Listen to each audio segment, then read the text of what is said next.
25 years ago, countless gigantic creatures suddenly appeared across the world, with massive forms that destroyed everything in their path, and people called them dragons. Not long after, humanity began to see children born with the power of dragons, and they were called D. 3 years ago, a terrifying event occurred. A massive dragon advanced toward Mitsuki, and the girl used her dragon powers to fight it, but she failed. At that moment, her older brother Yuo appeared, told her something, then walked forward to confront the deformed dragon. A tremendous power burst out from him, and Mitsuki, standing behind, watched her brother with tears in her eyes. The flashback ended, Yuo opened his eyes, and he was now in a strange place, white sands and lush greenery, with the sound of ocean waves in the distance, on a large island. Here, he unexpectedly encountered Iris bathing in the sea and accidentally saw her completely naked body. Iris mistook Yuo for a pervert and screamed, summoning her power to attack him. However, unfortunately, she was not skilled at using her powers, and thus ended up hurting herself. Waves splashed high, tossing her onto the shore. While Iris was unconscious, Yuo accidentally saw the dragon's emblem on her body. As a proper soldier, Yuo took off his military coat and covered her, helping her conceal her body. When she woke up, the girl still thought Yuo was a pervert, because on Midgar Island there had never been any boys. To prove his innocence, Yuo presented his active duty military identification from Niffle and introduced himself. Iris was surprised that he was the same age as her, both being 16. Yuo was very polite, turning his face away to wait for Iris to put on clothes, but instead of putting on her own, Iris introduced herself while wearing Yuo's coat. When he wanted to take back his coat, she started suspecting him of being a pervert, taking it back just to smell her body's scent, and thus she scolded him loudly.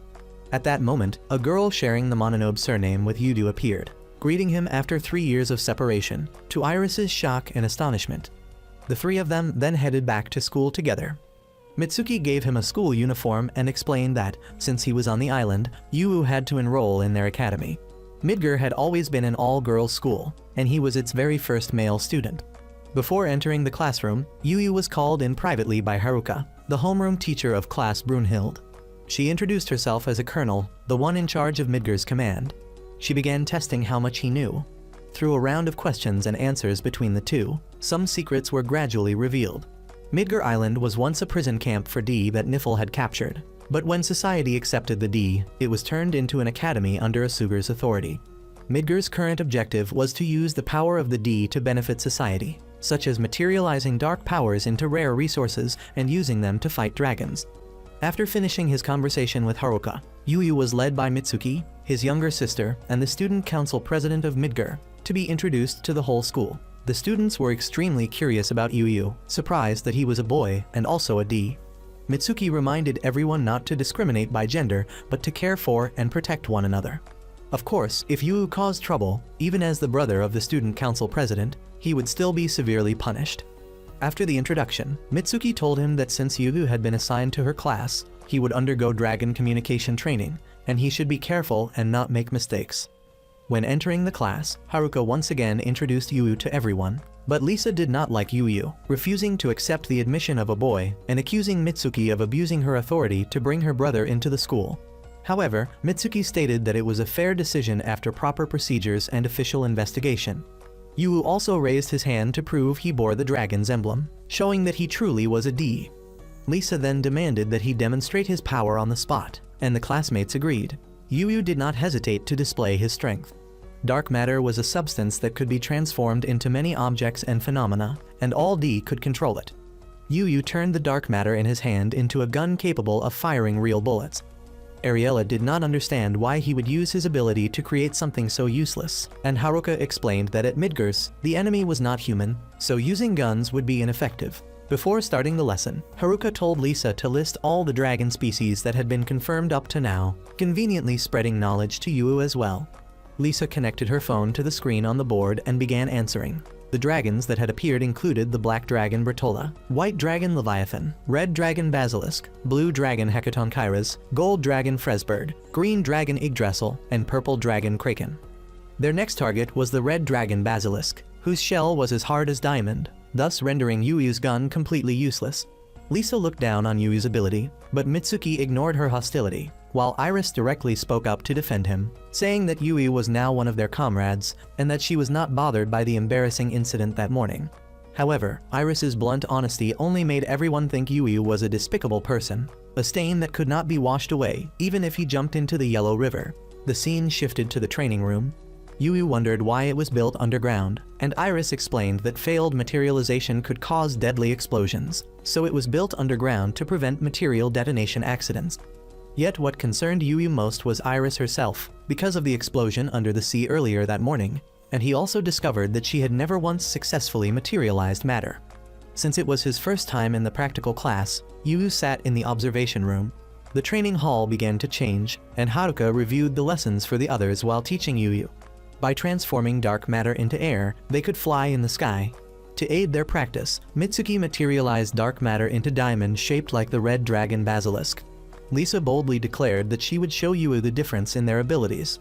She summoned a spear of energy, though not a real spear. Haruka explained that by altering its shape, its surface was materialized, but 99% of it was still dark matter. The spear in Lisa's hand unleashed a powerful burst of energy, shattering the diamond instantly. The next to demonstrate was Feral, who summoned a magic book and attacked the diamond red dragon basilisk with a powerful compressed air bullet. Haruka noted that the girls did not imagine things like real bullets during materialization. What they imagined was magic. Miyazawa summoned a massive hammer and smashed the diamond body of the beast, sending shards flying everywhere. Lisa summoned the wind to gather the fragments. Oriella conjured a giant shield to block them, while Mitsuki summoned a bow that fired a super-powered energy arrow, completely destroying the diamond red dragon basilisk. That was how the girls trained for the battle against dragons. Haruka explained that dragons appeared in multiple places at once because they were searching for D compatible with them. Each D bore a mark on their body, and when they encountered a dragon with matching compatibility, the mark would transform and the D would turn into a similar dragon. This truth had been confirmed when they killed the purple kraken, as they had been forced to strike down a comrade who had turned into a dragon.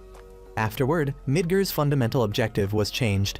The place now served as a fortress to protect D who were being targeted, and to hold dragons at the port. The last one to train was Iris. She summoned a rather cute magic staff, muttering that she wanted to launch a meteor, but it failed. Dark matter fell and exploded loudly.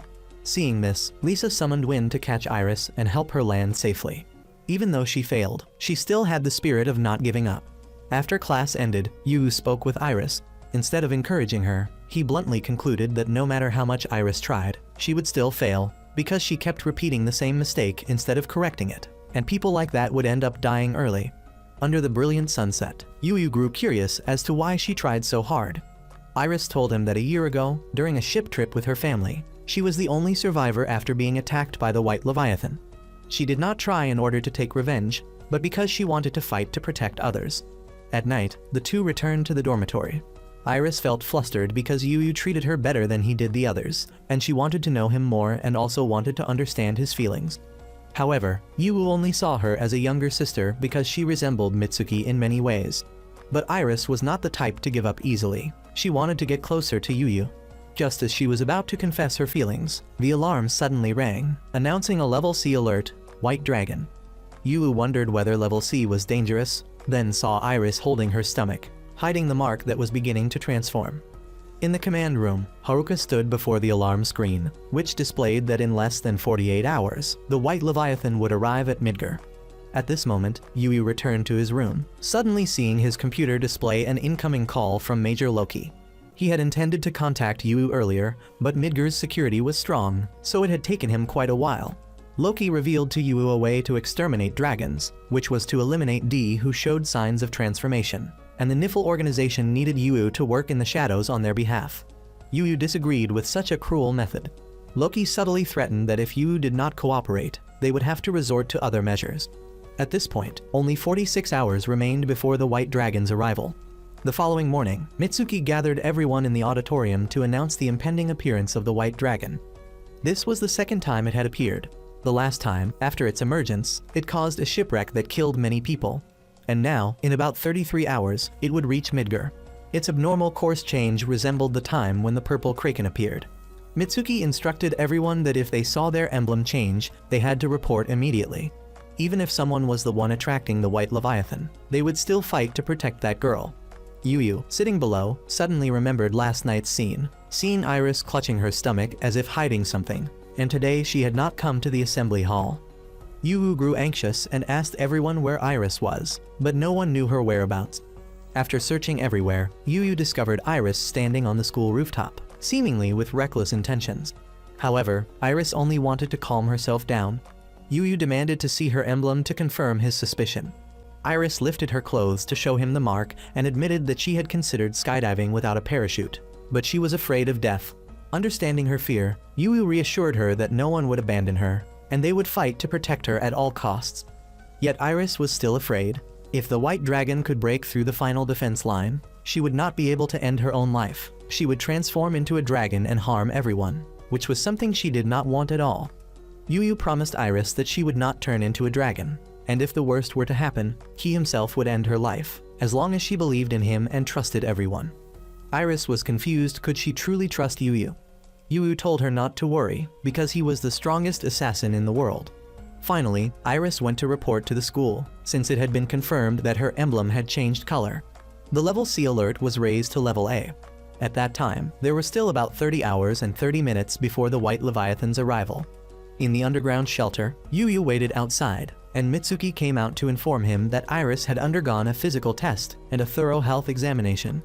Though afraid that she was attracting a dragon, Iris remained calm and cooperative.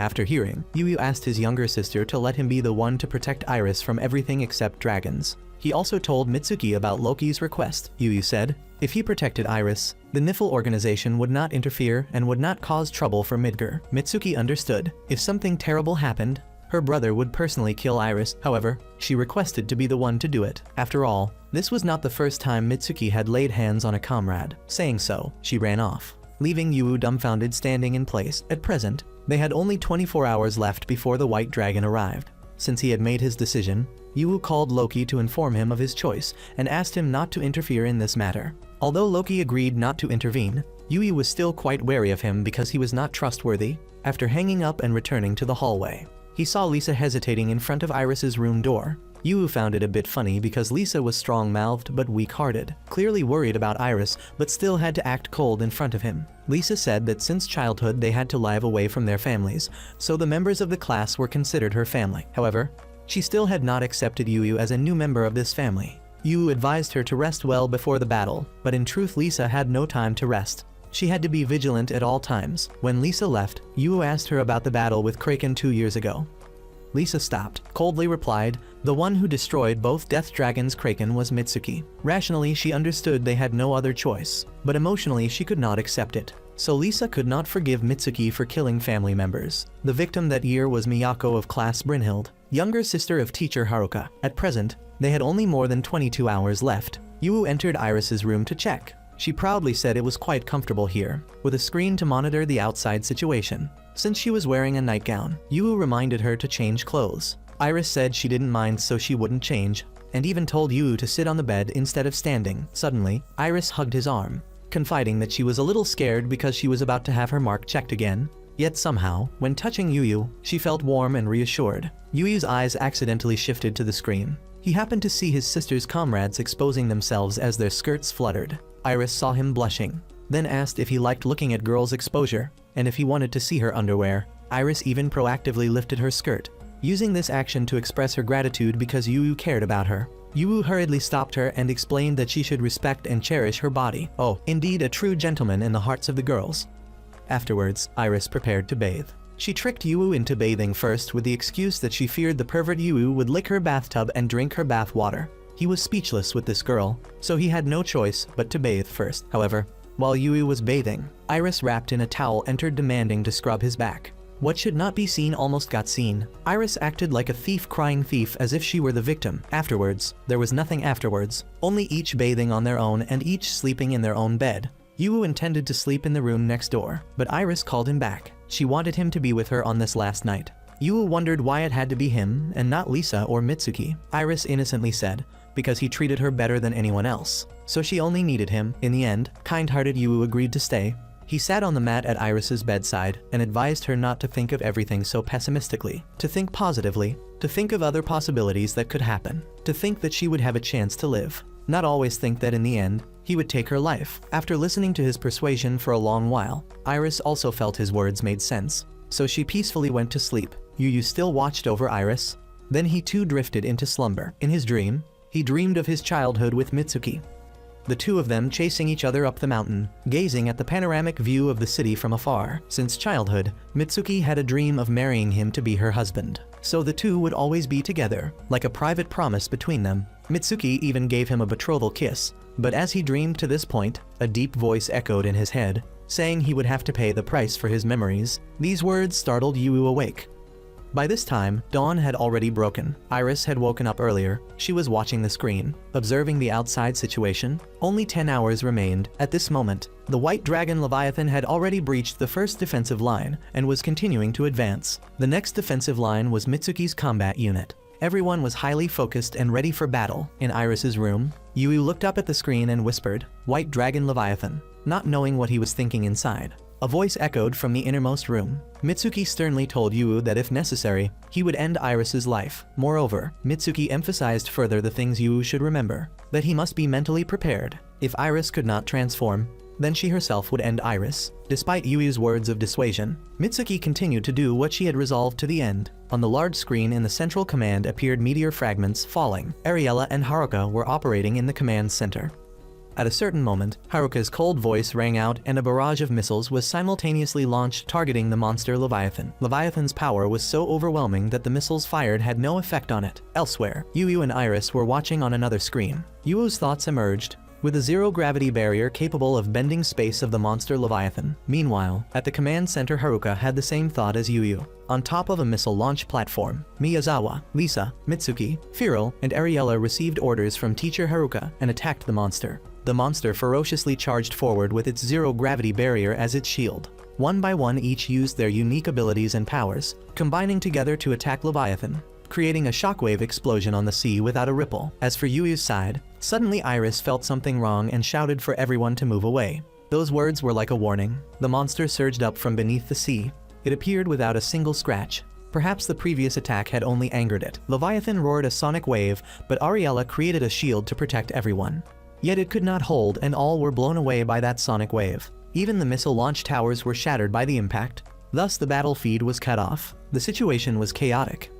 Haruka was deep in thought when a call from Loki came in. On Yui's side, he also received a call. The scene now was the dialogue between Haruka and Yu.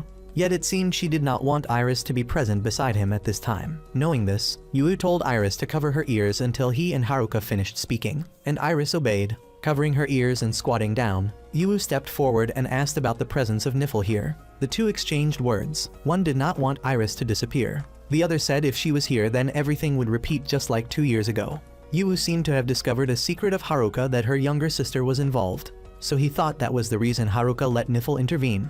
But what Haruka wanted was that no one else should bear this risk. Even more surprising was Yui's proposal that he would do everything because Iris had staked her life on him. As long as it was for a person, he could do anything. These words stunned Haruka, in the end leaving her alone in thought. In the elevator, Yu recalled past memories, about some pacts or contracts. Iris was worried Nifl would not spare her, but Yu reassured that he would drive them away for her when they arrived. Iris wanted to stay by Yui's side, and he not only agreed but also took her hand as a profound reassurance, which eased Iris's anxiety somewhat.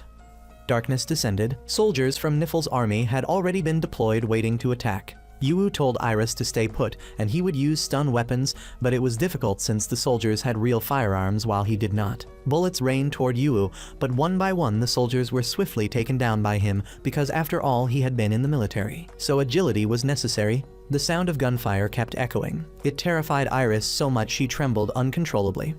In the end, everything quieted down again. Although worried, seeing that Yu was unharmed, Iris also calmed down. Suddenly behind them there was one soldier still able to move, intending to injure Yu. Without time to think much, she summoned a shield to protect him from danger. That action surprised Yu, but he still reminded her that right now her safety was the most important thing. They reached a place near the cliff, and only the two of them would strike at Leviathan if it broke through the final defensive line. Suddenly Mitsuki's voice rang out rejecting Yu's words just now. At this moment, Mitsuki wanted Yu to hand Iris over, and he also understood the feeling of having to personally end a comrade who had turned into a dragon. The two struggled, neither wanting the other to be the one to kill Iris. The atmosphere was so tense it seemed like they were about to fight when, to distract Mitsuki, Yu blurted out that he could see her underwear, making her drop her guard so he could touch her head and win.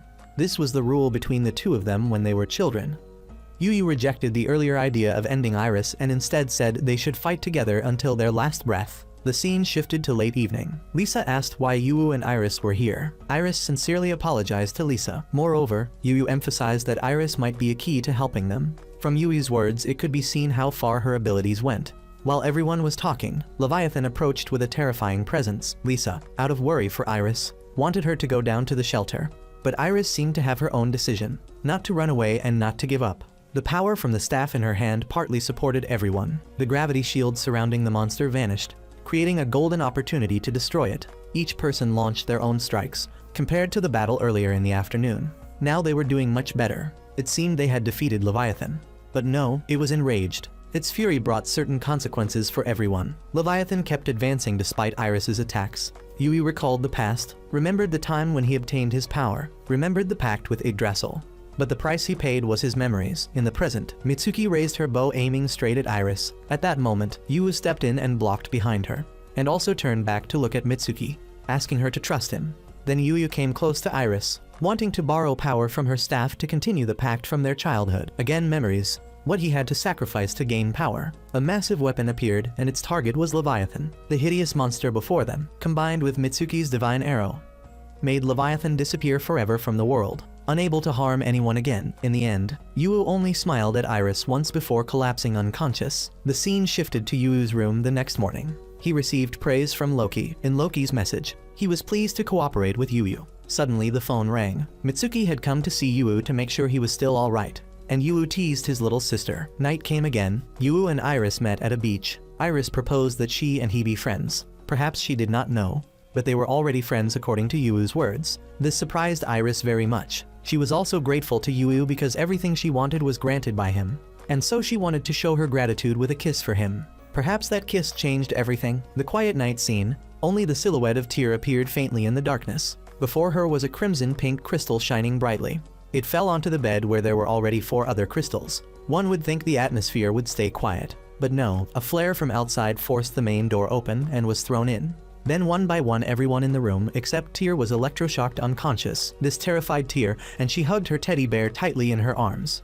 The other person stepped forward to face Tyr and reached out their hand, but was repelled by the currents of electricity surrounding the area. The white mask had risen high and was shining. That person no longer hid anything and revealed their eyes. And it was Yu. Seeing that face, yet Tyr still seemed unable to realize anything. Hearing Tyr's question, the other person gave a cold laugh and then spoke with a mocking tone. "You are a dragon." Early in the morning, Yu was awakened by Mitsuki's scream. Seeing that, he quickly ran upstairs and flung open her room door. The scene then was Mitsuki naked sitting on the floor, hand covering her chest. Seeing that, Yu even intended to step forward, but was immediately given a hook on the head by her and kicked out. The scene shifted to the image of a clear sky. Mitsuki scolded Yu for barging into her room just as she was naked. At this moment Yu suddenly paused, looked at his hand and saw a strange symbol, very similar to the symbol on Iris's waist from before. When arriving in class, Lisa actively greeted Yu. This made him very surprised, but Lisa only said that she just happened to pass by and greet him.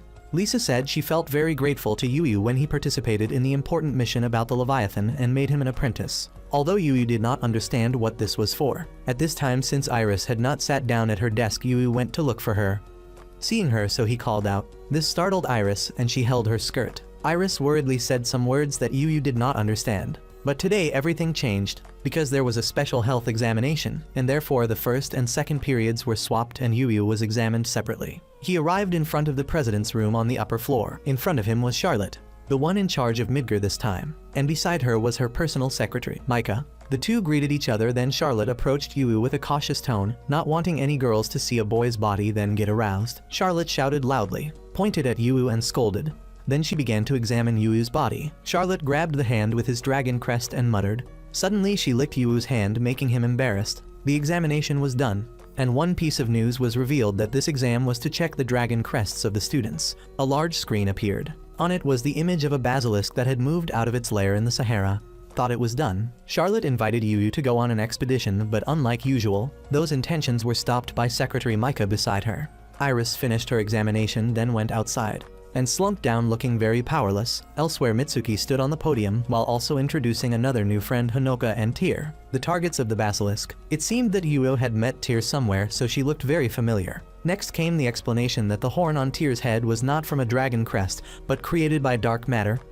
When Mitsuki spoke about Tyr being a human, she got angry, insisting she was a dragon, then unleashed her power, causing the entire hall to fall into chaos. Those currents of electricity one after another destroyed the lights, plunging everyone into darkness. Tyr saw Yuo's face when the lights turned on again, then ran to hug him tightly. She even said she was born to be the bride of the dragon and Yuo was her husband. Yuo was shocked, but could do nothing except give a wry smile. He took Tyr to meet Miss Haruka and explained the situation from before when he met her. And Haruka also wanted Tyr to be in the same class as Yuo beside him so he could teach her knowledge. Miss Haruka did not want Tyr to end up in the same situation as Iris. Mitsuki introduced herself to Tyr, so she also became more comfortable with Mitsuki. Tyr, on the other hand, was naive. This also made Mitsuki feel that trouble was coming. When entering the classroom, Iris greeted Tyr very kindly, but she just coldly brushed past Iris and went to Yuo's seat. Somehow she ended up sitting on Yuo's lap, and even stubbornly, so that everyone in the class, including Lisa, felt annoyed. When going home, she even hugged Yuo, making Iris, who was walking behind, feel a little sad. Yuo and Tyr went to the seaside for a walk. While the two were talking, behind them was Iris with sorrowful eyes. This place was once where she gave Yuo a kiss, so she felt it was unfair that Tyr was always the one beside Yuo. At Yui's house, Mitsuki frowned at the sight. Yuyu brought Tyr home. Iris also followed along. When Iris entered Yuyu's room, suddenly Tyr rushed in to push her out, then insisted that his room was her nest. Mitsuki reminded her, so things calmed down, and they all sat down to study properly together. Tyr got all the answers right, then hugged Yuyu, wanting him to bathe together with her as a form of reward. Seeing the two keep arguing, Mitsuki decided that everyone would bathe together, but absolutely no one was allowed to take off swimsuits. Night fell. Iris and Tyr had fallen asleep, but Yuyu and Mitsuki had not. The two stood by the balcony talking about Tyr's current situation. Mitsuki said that someone had told her Tyr was found in an organization that worshipped dragons and they treated her like a real goddess. But Tyr was manipulated by them, making herself resemble a dragon. The next morning, before going to class, Yuyu persuaded Tyr to make friends with more people besides them. Finally, Tyr agreed to greet everyone and received similar friendly greetings, so she changed her outlook. Seeing everyone happily chatting with no hostility made Tyr delighted with the atmosphere at the moment. This also made Mitsuki and Yuo more at ease. Iris asked to sit beside him like Tyr, but Yuo refused, so she was bored and slumped on the desk for the whole class. And from then on, the relationship between Tyr and the other girls in the class improved. They went out to eat together, studied together, like friends who had known each other for a long time. Lisa, seeing Tyr cling to Yuo, could not take it anymore, so she wanted to personally instruct Tyr. Afterwards, Lisa together with Yuyu taught Tyr how to use dark matter. While she was focusing on summoning her own weapon, the image of the mysterious person from the past appeared along with echoing voices wanting Tyr to remember she was a dragon. At that moment, Tyr's power lost control and created a massive tornado surrounding her. Yuyu and Lisa saw that and were very worried for her safety. Lisa called Tyr's name, but inside the tornado was Tyr's figure. It seemed she was no longer herself, had been manipulated by something deep within. At this time, Lisa was explaining to Tyr about the imagined weapon. It is used so the process of material transformation becomes more precise and efficient. Sounding interesting, Tyr eagerly tried it. She closed her eyes to concentrate. Immediately after that, a stream of tiny power appeared around Tyr. Those small sparks gradually flickered and merged into a larger mass of energy. Tyr continuously thought in her head the words, "My power, all of my power," to create Tyr's weapon. But when concentrating too hard, a mysterious cloaked person called her, making Tyr startled awake. She repeatedly hinted that Tyr was a dragon. That made a powerful vortex appear around Tyr, enveloping her and spreading out a stormy wind. At this moment, everyone was worried for Tyr. Leaving aside the tense moment, Tyr suddenly remembered the beautiful images of being with family. But the joy did not last long. All were swept away by flames and vanished. In despair, the cloaked figure appeared once again, reminding Tyr that none of this was real. And now cast everything aside. Reveal your true dragon form. Inside Tyr was like that. Outside, Tyr was surrounded by purple energy. Suddenly, the girl awakened and declared she was a dragon. Right at that moment, wings, feet, and hands gradually appeared, followed by a series of shockwave powers attacking the area. Lisa panicked and retreated. Yuyu worriedly rushed to protect her, but unfortunately touched the wrong place, and even took the chance to squeeze and grope a few times. Then the two of them shyly overlooked it and focused on the more dangerous situation that Tyr had transformed into a dragon. Because Tyr's imagined weapon took the form of a dragon, and Tyr had completely believed she was a dragon. Then lightning strikes once again attacked the two. Seeing the tense situation, Lisa decided they had to find a way to separate Tyr from the dragon.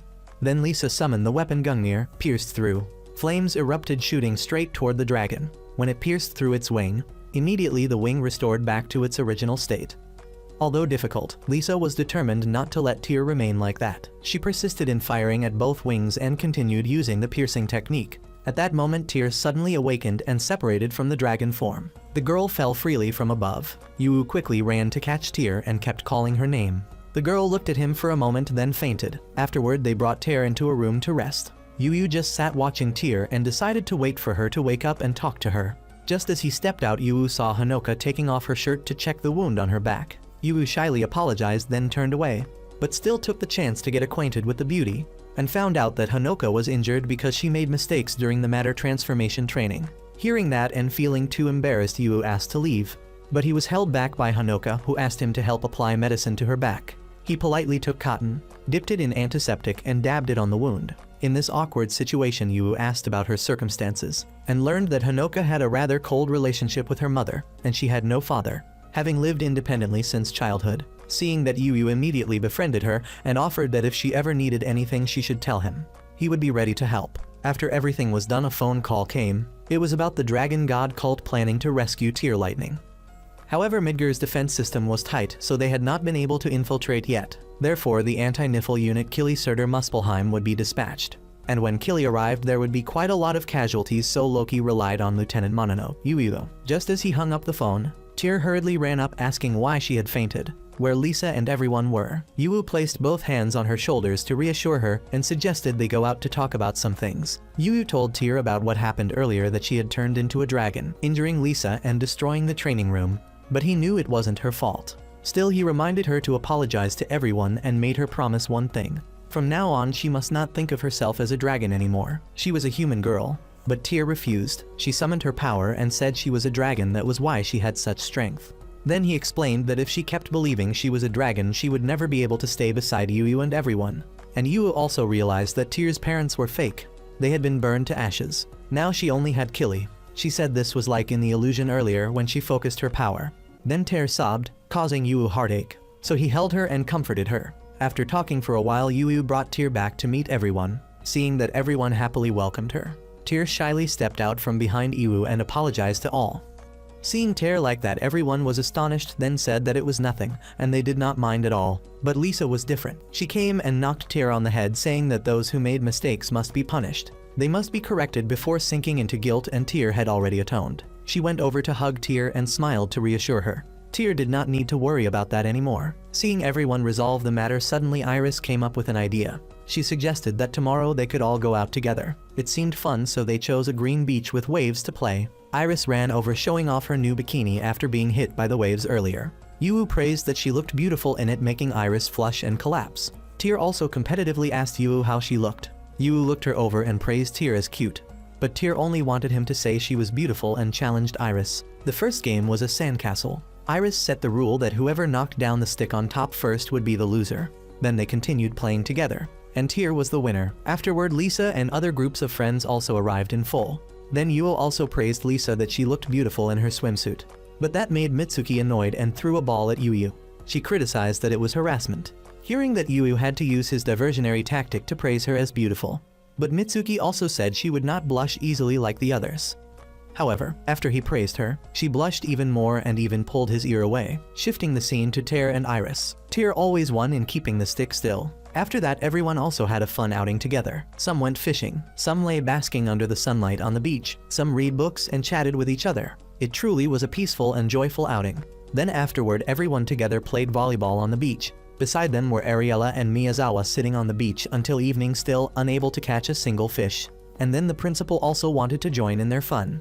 Then they began to grill BBQ on the beach joyfully and deliciously. That night, Yu only silently observed everyone playing around. Seeing he seemed lonely, the principal came beside and confided with Yu. After chatting for a while, then feeling bored, the principal wished to dance and sing together with the students, but Micah knocked her on the head and dragged her back to work. That night, Yu was in the lounge room and reading information about Kili. She was the leader of the Dragon God cult from 3 years ago, suspected of participating in more than 300 terrorist incidents, burning everything without necessarily touching them, a D of the fire system. She chose to live like a dragon, and Yu did not want Tyr to live like her. Just as he bit tightly his teeth, clenched his fist in frustration, then an earthquake astonished Yu.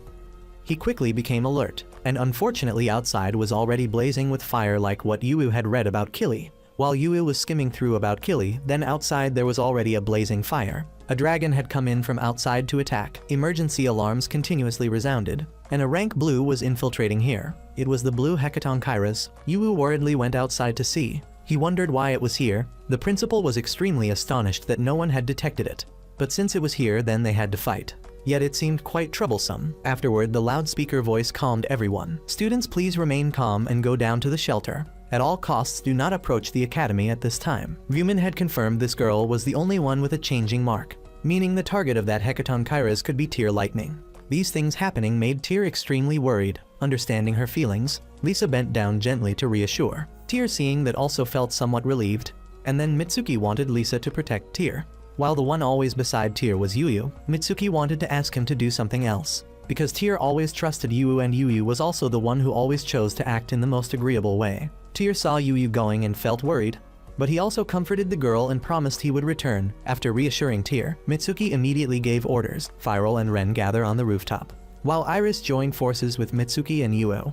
Ariella flew into the sky and reported any changes if there were. Even though everything was prepared thoroughly, this dragon had no reaction at all, and also no one knew why they rampaged across the world. Haruka requested not to attempt to kill it. Hecaton Kairos could not die. Even if injured, it would still return to normal. And Nifl also had a report that they succeeded in covering its body with explosives in gas form, but it still regenerated completely. Now only could focus on defense to minimize possible casualties. But with Yu it was different. He still thought there was another way. Looking at that dragon, Yu recalled when he was younger he always longed for power and had accepted that pact.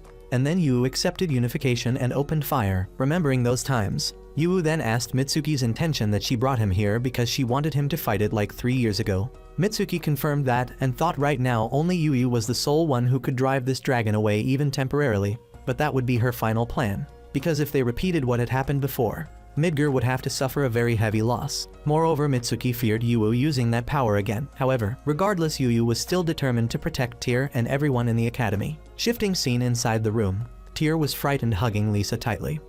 At this moment, Lisa was still with Tyr, reassuring her and keeping her calm. The girl was afraid, not knowing whether Yu could win, and Lisa said that trusting in one's man and waiting was the virtue of a woman. That made Tyr a little stronger, but unexpectedly the situation was not that simple. Just as she finished speaking, an explosion caused the lights in the room to suddenly go out. Killy had arrived and took Tyr. She merely snapped her fingers and an explosion appeared right beside Lisa and Tyr. Seeing the tense situation, Lisa immediately transformed and stood forth to protect the girl. Looking at Killy's face, she seemed calm. Indeed, it was so. Lisa's spear shot toward Killy without the slightest effect, as though an invisible shield was covering her. And then another snap of fingers caused Lisa to fall backward. Killy slowly stepped toward Lisa, her gaze extremely cold. A ray of light shone directly on Killy's fingertip. Seeing that, Lisa hurried to protect Tyr and fled with her. But wherever they ran, Killy followed right behind. Each of her steps was a flame covering this space. Killy was gradually drawing closer, while Tyr and Lisa quietly hid in a closed room, listening to every explosion drawing nearer. How could they escape from Killy's grasp? Therefore, Lisa had no choice but to stand forth to protect Tyr and summoned Gungnir. Lisa fired relentlessly at Killy and told Tyr to run. It seemed Killy was far stronger. With just a glance, she instantly annihilated Lisa. On Yue's side, he heard some kind of explosion and was startled, asking everyone, but no one else heard.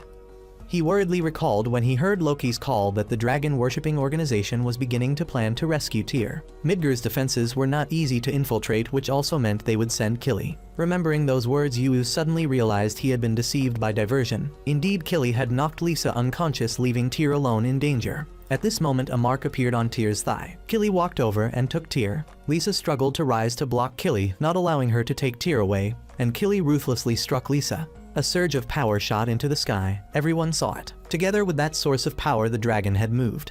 When Killy embraced Tyr to leave, she was fortunately caught by Yu.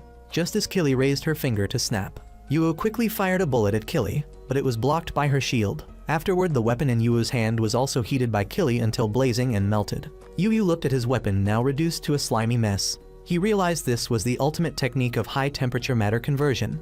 Then Killy spoke her wish that she only wanted to bring Tyr back to Basilisk, where she belonged. And Killy blamed Tyr for not following her, which forced her to strike down Lisa. Yu angrily launched an attack. But then he thought again. If it was truly matter transmutation, Yu should have seen dark matter. Before he could think further, Killy quickly snapped her fingers to strike Yuya, and Yu's weapon continued to vanish. Afterward, Yu was brutally assaulted.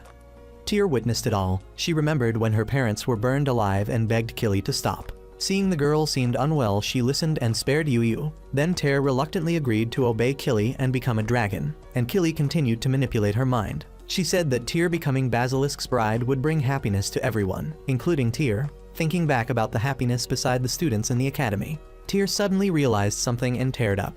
The girl felt that she was already far too happy here and firmly refused to leave. Moreover, she wanted to become Yuu's bride more than Basilisk's, and she always wanted to remain human. Because Tear refused to obey, it irritated Killy. She snapped her fingers once. A powerful energy surged from her fingertip. Killy decided she would make Tear unable to live as a human anymore. Yu hurriedly rushed to stop it, but could not. Tear was terrified. Seeing the girl like that, Yu immediately burst forth with the power of Leviathan, blasting Killy away. Killy recognized that source of power and demanded Yu hand Tear to her. Of course he did not agree, and Killy threatened that he would regret not handing Tear over to her today.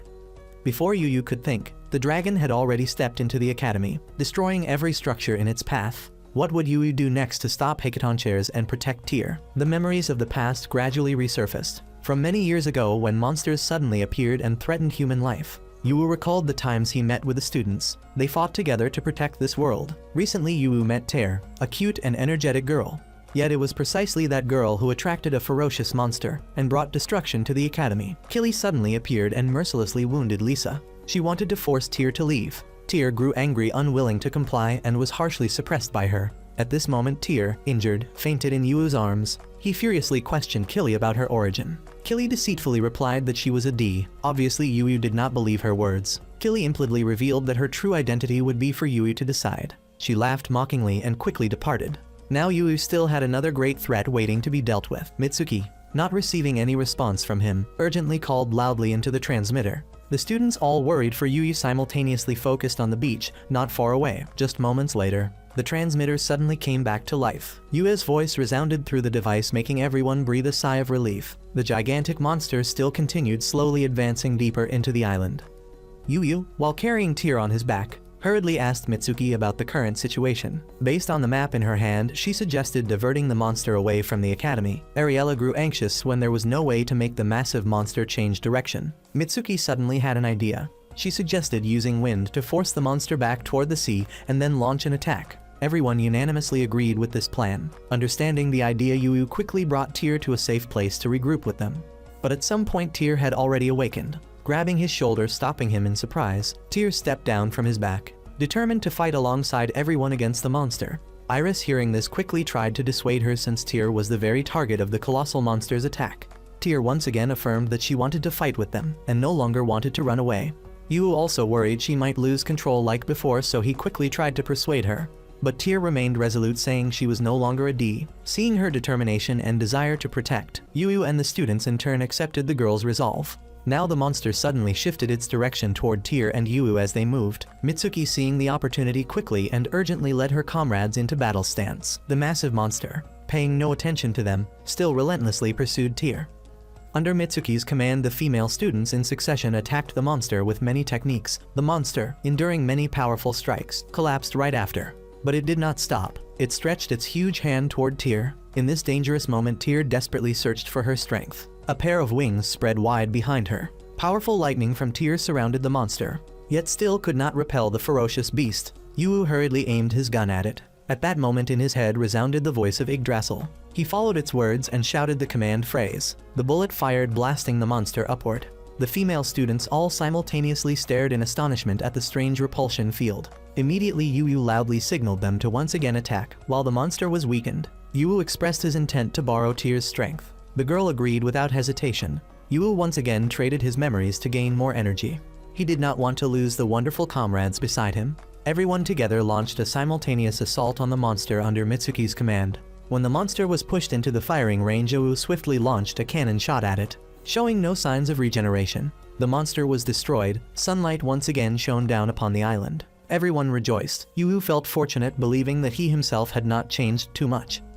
At the academy, the principal escaped from the rubble. She looked at the desolate scene around her and could not help but feel furious. Micah suddenly struck her hard on the head, scolding her for stubbornly designing the building too tall. While ignoring all of Micah's objections, she sternly admonished the childish principal and signaled her to look at Haruka to learn. Haruka just happened to come out of the shelter. Seeing the students still safe, she could not hide her happiness. Time passed. Finally, Lisa also regained consciousness after being treated. Tear hurriedly hugged her while sobbing, expressing thanks to Lisa for being by her side. Lisa was deeply touched and gently comforted the girl. Elsewhere, Mitsuki and Haruka were discussing the events that had just taken place. They both lamented the heavy damage caused by facing both the monster and dealing with Killy. Mitsuki's room had also been severely destroyed. Haruka suggested she should find a new place to stay.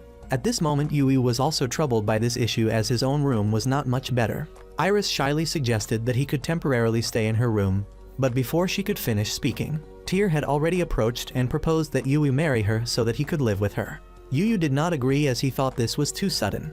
Tear immediately retorted that she had always said she was Yuu's wife. Tear suddenly grew sad, thinking Yui did not want to marry her. Yui helplessly explained to the girl about human rules, that neither of them were old enough to marry. Tear understood and cheerfully returned to normal. She gently kissed Yui on the cheek to mark that the two of them were now betrothed. The girl's unexpected kiss left everyone stunned. Iris was unwilling. She sprang up, wanting to move closer to kiss Yui, but Tear tightly hugged Yui to stop her. She insisted that now the two of them were already pledged, and when they married she would kiss Yui on the lips to seal it. Iris immediately revealed that she had once kissed Yui on the lips, leaving the girl astonished. Standing between the two girls left Yui helpless. Suddenly Mitsuki angrily stepped forward. She declared that Yui would stay in the room next to hers in the dormitory wing, and also questioned all three of them for being too noisy.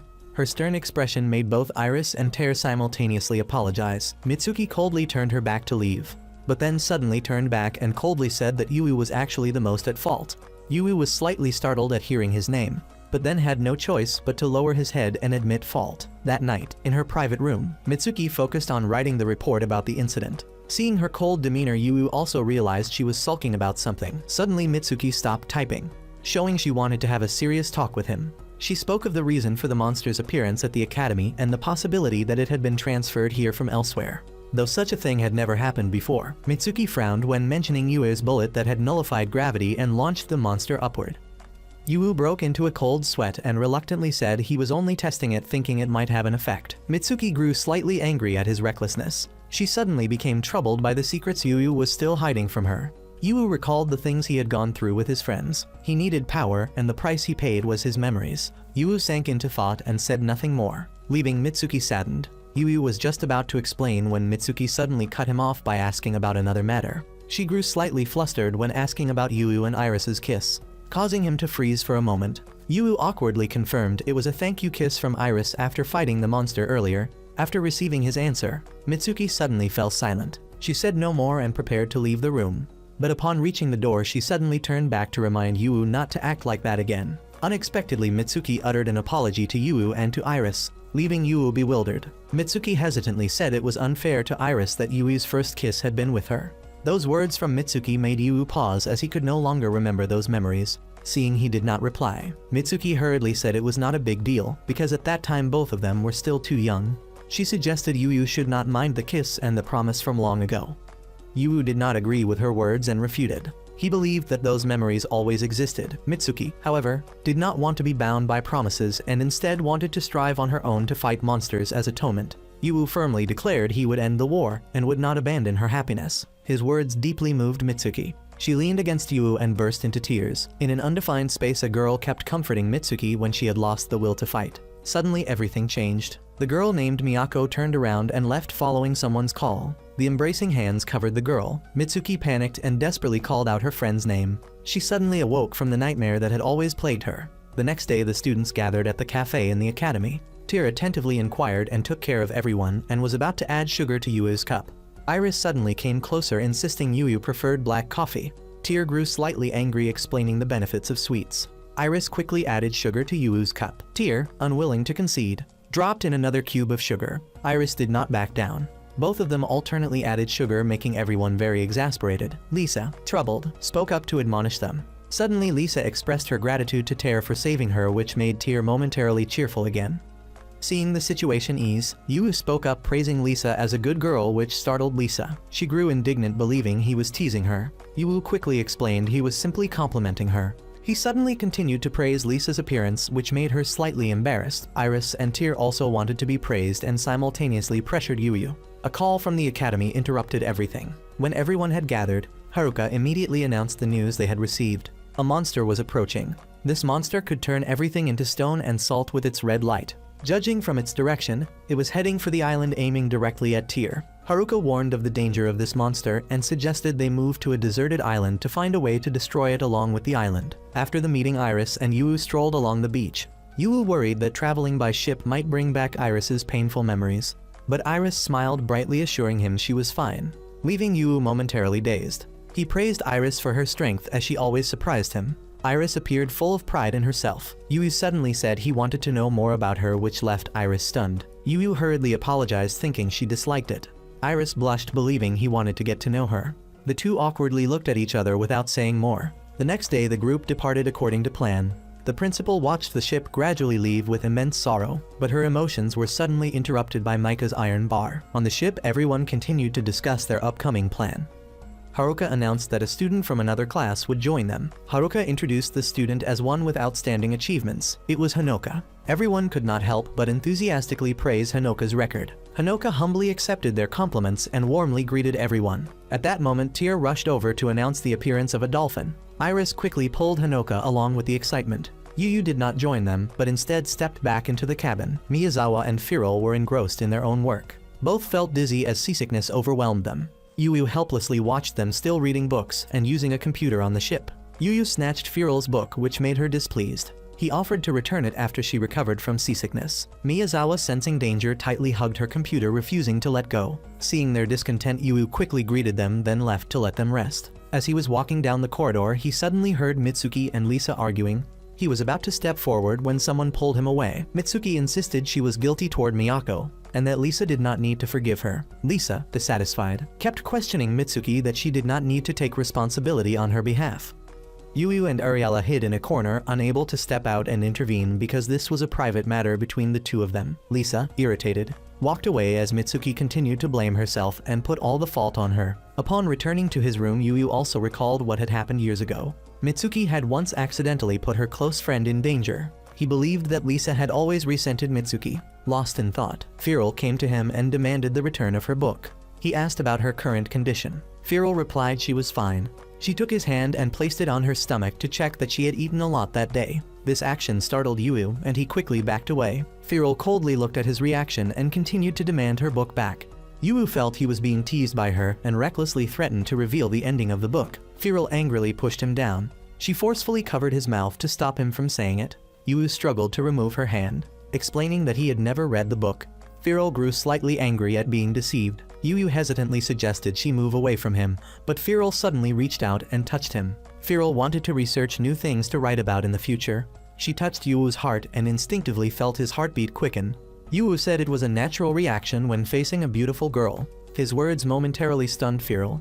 She thought he wanted to flirt with her, but coldly retorted in denial. After a while, Firol had gathered what she wanted. Yu expressed his wish to know more about Lisa. Suddenly, Firol mentioned her 3 sizes, which left Yu helpless.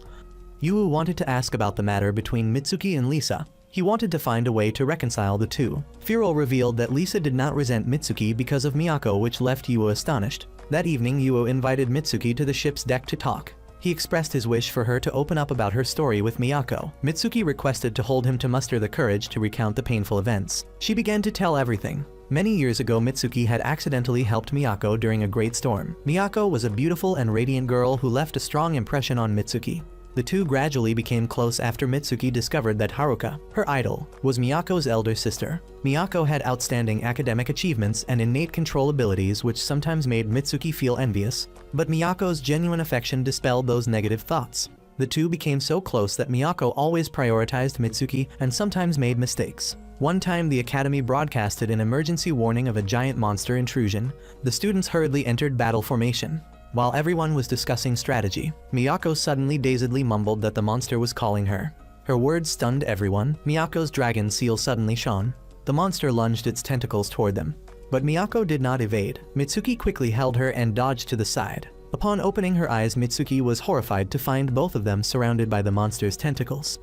Miyako calmly faced everything. She urged Mitsuki to leave and then walked straight toward the monster. Miyako was swallowed whole by the giant monster before Mitsuki's eyes. She transformed into another monster and appeared before them. Mitsuki screamed in agony without end. Miyako still kept comforting her friend. Mitsuki drew her bow and shot straight at the monster, injuring it. Her antimatter skill left everyone stunned, distracted. She then heard Haruka's command ordering her to continue attacking. Mitsuki wanted to refuse because it would hurt Miyako. Haruka, though heartbroken, firmly urged Mitsuki. Miyako also kept encouraging her to aim the arrow at herself. Mitsuki cried out in despair as she harmed her dearest friend with her own hands. After hearing everything, Yu asked Mitsuki if she wanted Lisa's forgiveness. Mitsuki, always blaming herself, did not dare to accept forgiveness. Yu then suggested she give Lisa the chance to forgive her. Mitsuki still insisted Lisa had the right to resent her for hurting someone she loved. Yu invoked his authority as her brother to persuade her. Mitsuki reluctantly agreed to follow his words. The next morning, Lisa approached to question Yu for interfering in the matter between her and Mitsuki. Yu calmly exposed that she did not resent Mitsuki, which astonished her. In just an instant, Lisa realized Firul had involved herself in this matter. She had voluntarily pretended to resent Mitsuki in order to ease her burden of guilt. Yu smiled and suddenly praised her as a good girl and advised Lisa to forgive Mitsuki and reconcile with her. Lisa still tried to act arrogant as she turned and left. Behind him, the volcano gradually appeared full of mystery, marking the beginning of a fierce battle. Inside the base at that time was Loki slowly stepping forward. The next moment, he appeared in Dylan's room and greeted him regarding the mistletoe. Then, he quickly guided and explained to Loki about the sacrifice of those who had lost their lives during the previous data collection mission. Upon arrival, Dylan cast his gaze upward and marveled with pride. The scene shifted to the ship where Yu and his comrades were observing the vast smoke-covered island before them. Suddenly, Tyr tightly grasped Yu's hand and lowered her head without speaking, causing everyone to look on curiously. As if understanding her worry, Mitsuki calmly posed the question of whether they would have to fight the basilisk, as if already knowing the answer. A while later, the group arrived at their destination. Upon seeing their worried expressions, Haruka gently comforted them that there were still about 3 days left before the battle. Shortly after, Honoka was called up and immediately presented a stack of documents she had prepared introducing the volcanic island. After reading, everyone quickly became much more enthusiastic and repeatedly discussed the hot springs there. Seeing everyone return to a normal state, Haruka was satisfied and reminded them of the things that needed to be done before entering the battle. The class ended as Yu called Honoka over and expressed gratitude for her thoughtfulness that had lifted tears and the group's spirits. Hearing that, Honoka smiled brightly and responded as if it were natural. Ahead was Iris eagerly leading everyone to the hot spring. The scene shifted to Yui regretting not being able to go to the hot spring, when suddenly Firul approached and waved to him. It turned out she was inquiring about Lisa and Mitsuki. Yu did not deny what he had done. Right after, Firul produced a ticket for 1 day at the hot spring to Yui's surprise, as if she had already known his desire. However, Yui was still very worried about suddenly running into the others. But luckily, Firul had already anticipated this. She slowly comforted him that he would be the only one there. Night had fallen when Yui was relaxing in the hot spring. While feeling grateful to Firul, suddenly, Iris's clear voice resounded everywhere, causing him to panic and find a hiding place. It turned out the others had arrived at the hot spring and were continuously chatting cheerfully. While they were extremely excited, Yu suddenly remembered Loki's warning and began imagining the worst-case scenario if discovered. Before he could think further, Ariella, Miyazawa, and Firul successively jumped into the hot spring and marveled at the heat. When it was Honoka's turn to enter, a small debate arose between her and Ariella about whether or not to remove the bath towel. In a moment, Ariella and the others persuaded Honoka. The next instant, both Tyr and Firul mentioned Yu, leaving him extremely displeased at Firul's prank. Unaware of Yu's embarrassment and fear, the three girls Lisa, Iris, and Tyr continued innocently challenging each other. Behind the large rock where Yu was hiding suddenly came Firul's voice. Stunning him, without hesitation, Yu questioned her about everyone's presence. Firul remained nonchalant and replied that this was his reward. Hearing Yu's insincere answer, she slowly approached as his face grew increasingly panicked, as if wanting to preserve his purity. Yu could not hold back and shouted loudly. His scream quickly drew the attention of the girls. Fortunately for Yu, Mitsuki heard the sound of the phone and returned to announce new information about Nifl's plan for the following day. The next morning, the silhouette of the basilisk appeared on the sea. Wherever its steps landed, the path beneath turned into ice. As if to assert its authority, the basilisk let out a great roar into the vast sky. Back on the volcanic island, through the television screen, Dylan greeted Yuo's group. Immediately afterward, he began praising their bravery for having defeated the Kraken, Leviathan, and Hekatonchires. After pausing for about 2 seconds, Dylan stated that he had a weapon to deal with the basilisk, not allowing Yu to respond. Dylan continued recounting the process of investigating its weathering ability. Upon hearing this, Tyr's face revealed clear confusion at the unfamiliar concept. Yu thought for a moment and then explained it simply to her. On the other side of the screen, Dylan promptly added that the basilisk's attack could accelerate time by around 2,000 years. After a detailed analysis in the astonished eyes of everyone, he decided to name this technique Catastrophe. Haruka, on behalf of everyone, raised a question about the weapon capable of destroying the basilisk. As if he had long anticipated her question, Dylan calmly explained that time would affect nearly everything. But fortunately, the strongest alloy on Earth, mithril, could resist this, with a tone of firm conviction. Dylan hurriedly spoke about their development of a bomb encased in mithril to enhance durability and accuracy in order to comfort the souls of the comrades who had fallen to the basilisk. His stern attitude caused Miyazawa to suddenly tremble with fear. This scene caught Yuu's attention. Ariella, sitting in front, quickly noticed as well and turned to clarify. Their playful appearance made Dylan curiously remark. Haruka's face gradually flushed with embarrassment at his words. A while later, the mistletoe was introduced to everyone in the clear blue sky, accompanied by Dylan and the observing staff. Returning to the base where Yuu and Ter were watching the sunset together, she worriedly asked about his and the others' battle. As if not wanting Ter to worry further, Yuu gently reassured her that they would be fine. Then he hoped she would come and cheer for them to give them more motivation to fight. Hearing this, Ter happily lit up as if enlightened. Her eyes shone brightly under the orange sunset glow. Night had fallen as the mistletoe drew close to the basilisk, and the operation was about to begin. Nevertheless, Dylan carefully discussed the battle plan with Yuu's group through the large screen, analyzing every possible situation based on previously gathered data. Just as Dylan finished speaking, Ter's sweet voice resounded. It turned out she was trying to encourage him as she had promised Yuu earlier. Under the silver moonlight, the basilisk slowly walked. Suddenly it raised its head toward the sky, as if it had discovered something. Just as predicted, the mistletoe was right above it at a precise distance, in the observation room. Dylan decisively ordered the mistletoe to be released, and in an instant it entered the basilisk's sight. As the distance between the mistletoe and the basilisk grew shorter, it immediately unleashed its weathering strike with the third eye on its back. Within a single second, the mistletoe lost its signal and was completely annihilated, leaving Dylan and everyone utterly stunned. He seemed to lose all strength. His face darkened as he was unable to answer any question on Yuu's side. As soon as the news arrived, Ter suddenly collapsed to the ground in pain. It turned out the dragon seal on her body suddenly glowed and heated up. Seeing this, everyone rushed over to check her condition and Yuu's helplessness.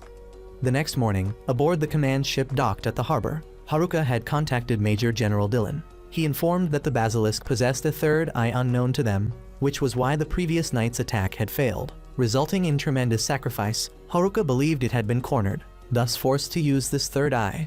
But regardless, they had to destroy it so that the sacrifice of the soldiers would not be in vain. He inquired about Ter and was told she was resting in the medical room. Yuu feared Dylan would demand that he hand Ter over to Nifl. But no, he only sent an apology for having disappointed the girl. After disconnecting, Loki questioned why Dylan had not ordered her elimination the moment the dragon seal changed color. After all, from the very beginning it was Nifl who had captured the girl. Yet Dylan remained silent without answering. Dusk fell over the harbor. In the infirmary, Hanoka sat watching over Ter, her sorrowful eyes fixed on the blinking dragon seal on Ter's thigh. She reached out intending to touch it when the phone rang calling her to a meeting. In the conference room, everyone was briefed about the basilisk's third eye, that it had an attack range of around 10 kilometers, twice the usual distance. If struck by that annihilation ray, one would lose hundreds of millions of years of lifespan. However, for Ds like them, losing however many years of lifespan did not matter. Thus, they would still stick with the original plan, attacking its diamond shell from its blind spot beyond its attack range. They must strike quickly so it had no time to react. They decided to use the island as cover, hiding behind the mountain and attacking when it was about 6 kilometers away. The command ship would act as bait, carrying Ter north along the horizon, placing the island squarely in its blind spot. When the basilisk altered its course, Yuu's group would simultaneously attack from behind the mountain. The sole requirement was to fire through the island, because this operation would consume a huge amount of dark matter. Haruka divided everyone into pairs, one attacking, one supporting by supplying energy. Mitsuki would pair with Ariella, Lisa with Miyazawa. Hearing this, Yuu grew a bit worried, thinking Lisa's wound had not yet fully healed. Lisa assured that she had promised Ter her wound would be better when the operation began. The next pair was Feral and Hanoka. This was also Hanoka's first operation, but since she only needed to provide support, Haruka reminded her to stay calm and follow the plan. The last pair was Yuu and Iris. They only needed to fight as they had against the Leviathan. Haruka carefully reminded everyone not to be complacent until the basilisk was truly destroyed. They must also beware if it had any hidden abilities they had not yet discovered. Finally, everyone resolved to end the battle before the basilisk could unleash its annihilation ray. Off in the distance, the basilisk slowly approached the island. Behind the island, Yu was training his new skill. He fired an energy bullet, causing the surrounding rocks to fall into a state of zero gravity and float in midair.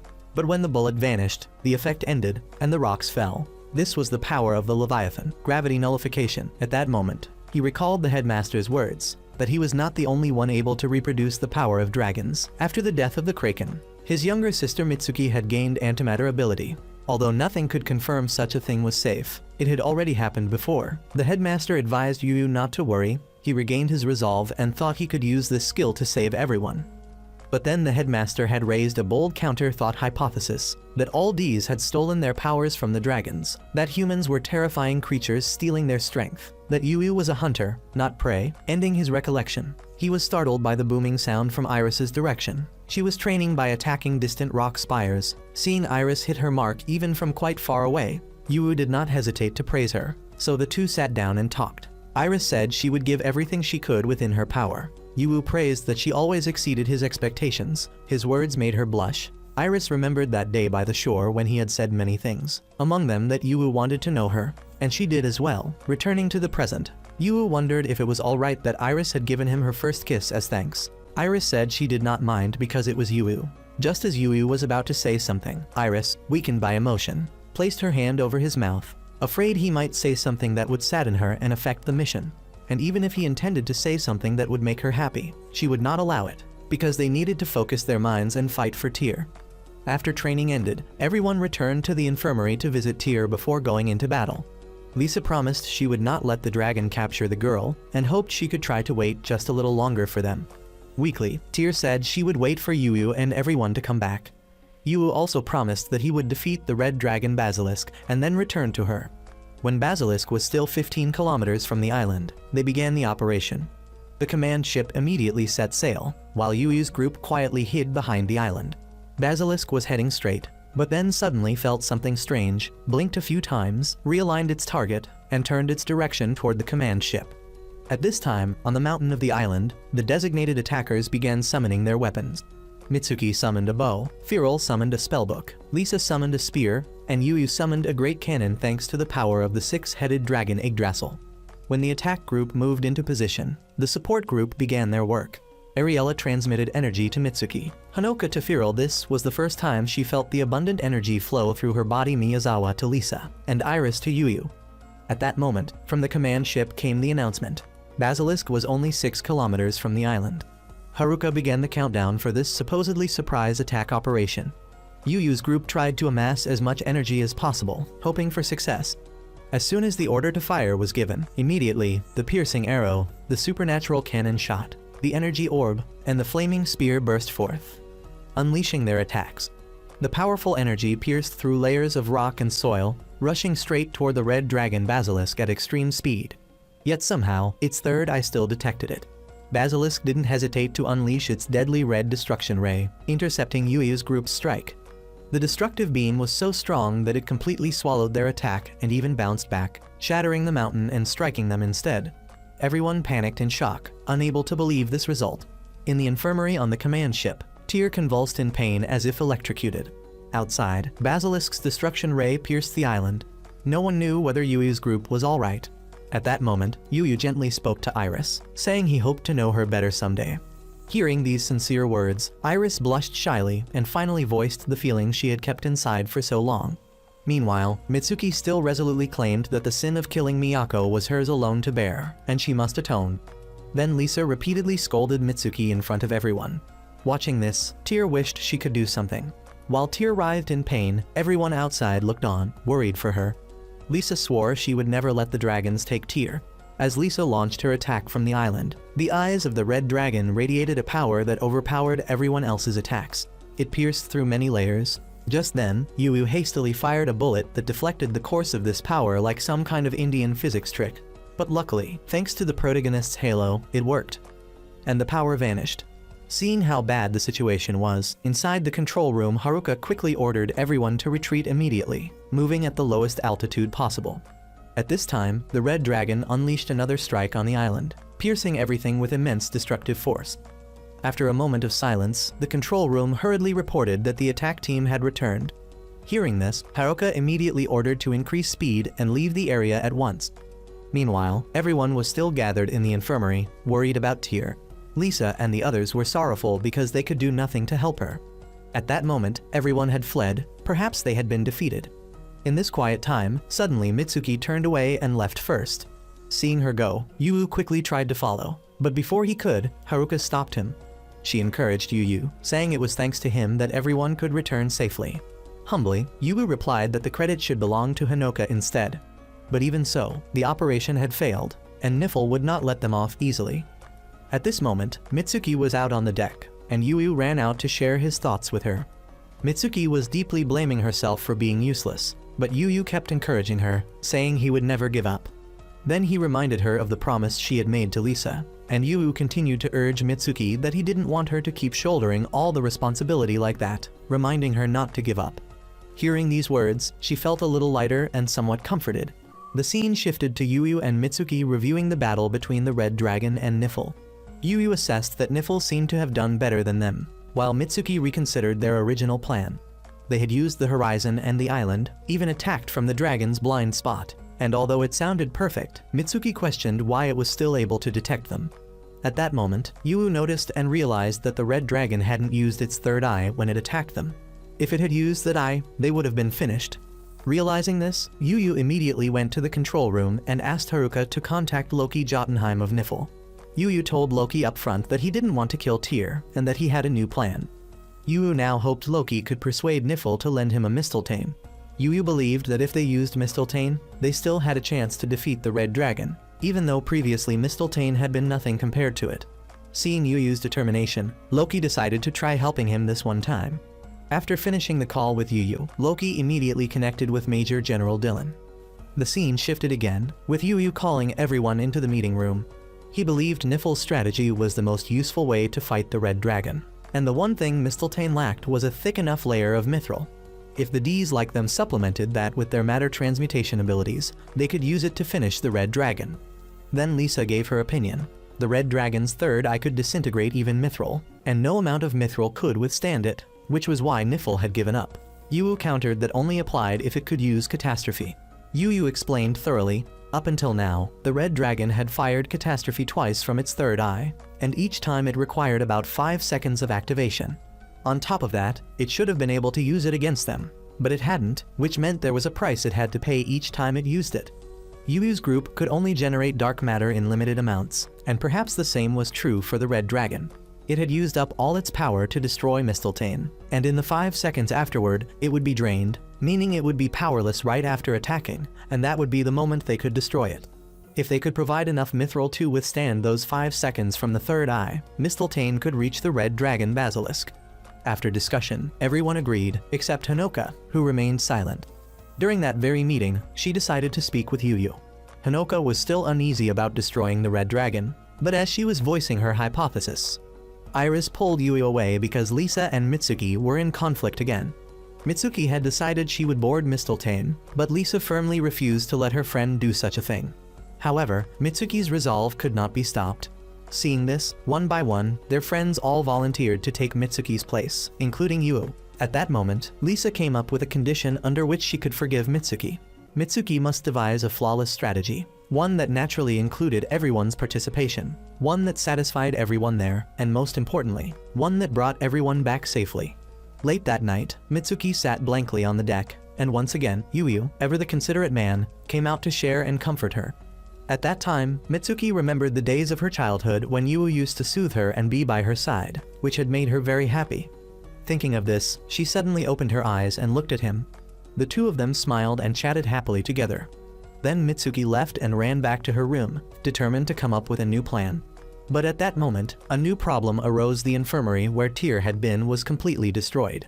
Yu immediately thought of Loki's shadow. Yu hurriedly ran to search for Tyr, and at that moment he saw Hanoka carrying her away. He immediately rushed forward to stop her, but Hanoka flicked her fingers and forced him back.